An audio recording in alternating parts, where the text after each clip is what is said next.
Hello! Hi! Welcome to SR Designers. Today వచ్చేసి మనం మన మ్యానుఫ్యాక్చరింగ్ యూనిట్ దగ్గర ఉన్నామండి. పైథాని, ప్యూర్ పైథాని ఎలా వీవ్ చేస్తారు అనేది నేను చూపిస్తున్నాను. ఓన్లీ హ్యాండ్స్‌తో చేస్తారండి. ఇలా డిఫరెంట్ కలర్స్ థ్రెడ్స్‌ని చుట్టుకొని ప్యూర్ క్వాలిటీ జరీ ఉంటుందండి. ఇది ఓన్లీ ప్యూర్ పైథానీస్. ఒక్క శారీ నేయటానికి 1 మంత్ పడుతుంది మినిమమ్. అది బార్డర్ బట్టి కాంబినేషన్ బట్టి కూడా ఉంటుంది. డబుల్ మునియా అయితే ఒకలాగా, సింగిల్ మునియా బార్డర్ అయితే ఒకలాగా అవుతుంది. And direct all over Paithani sari అయితే ఇంచుమించు 2 మంత్స్ పట్టేస్తుంది.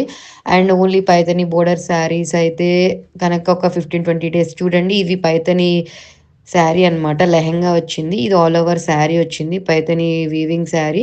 మన మ్యానుఫ్యాక్చరింగ్ యూనిట్‌లో నుంచి వచ్చేసినయి డైరెక్ట్‌గా. మనం ప్యూరే అమ్ముతాము. సో, ఇదొచ్చి లెహెంగా స్టైల్ అండి. మీరు పిక్చర్‌లో చూస్తుంది. అండ్ పైథానీలో ఏంటంటే మనకి ప్యూరా కాదా అని తెలుసుకోవడానికి ఫ్రంట్, బ్యాక్ ఒకటేలా ఉంటాయండి వీవింగ్. మామూలుగా మనకి పవర్ లూమ్‌లో అయితే థ్రెడ్స్ వచ్చేస్తాయి. సో, దీనికలా థ్రెడ్స్ రావు. మనకి ఫ్రంట్ ఎట్లా ఉందో బ్యాక్ కూడా వీవింగ్ అలాగే ఉంటుంది. నేను కూడా చూపిస్తుంది ఇది బ్యూటిఫుల్ లెహెంగానే.